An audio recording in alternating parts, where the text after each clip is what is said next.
আমরা যাচ্ছি মন্দারমণি। কোলাঘাট যাওয়ার কথা ছিল, কোলাঘাট না গিয়ে আধা রাস্তা গিয়ে কি করব, তাই জন্য মন্দারমণি সেই। মন্দারমণি যাচ্ছিলাম তো ঠিকই, কিন্তু মন্দারমণি যাওয়ার রাস্তায় যে কি হয়েছে, just a regular day with my incredible friends, সেটাই অনেক বড় ব্যাপার। বিকজ মন্দারমণি যাওয়ার রাস্তায় আবার ওয়ে টু ওয়্যার মন্দারমণি। যাওয়ার সময় আমাদের সাথে কি হয়েছে সেটা জানতে হলে আমাকে অবশ্যই জানিও, তাহলে আমি একটা স্টোরি টাইম বানাবো। ভাই বহুত ইস্যু পেয়েছে, ঠিক আছে? This is the toilet. This is the toilet. This is the door.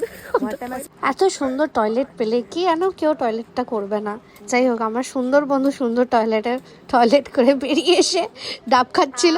দিয়ে আমরা এইসব করতে করতে পৌঁছে গেছিলাম হচ্ছে মন্দারমণি গিয়ে আমার তো ভীষণ শরীর খারাপ। আমি তো শরীর আমার চলছে না, আমার দিচ্ছে না শরীর, কিন্তু আমাকে তো মজা করতেই হবে যেহেতু এসছি আর কি।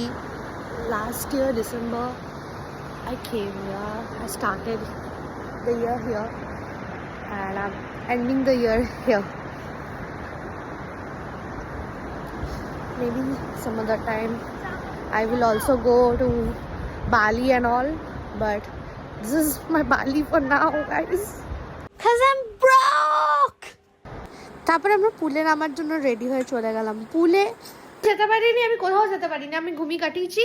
আর এত কিছু থাকা সত্ত্বেও আমি এতটাই অসুস্থ, আমি খাচ্ছি বরফ জল। It is literally ice and water guys for me. এটা কিন্তু সত্যি করেই বরফ জলই, কারণ আমার পেট ভীষণ খারাপ ছিল, আমি 3 বার বমি করেছিলাম। রাত 3টের সময় হোটেলের দরজা খোলা পেয়ে আমরা চলে গেছিলাম বিচের ধারে।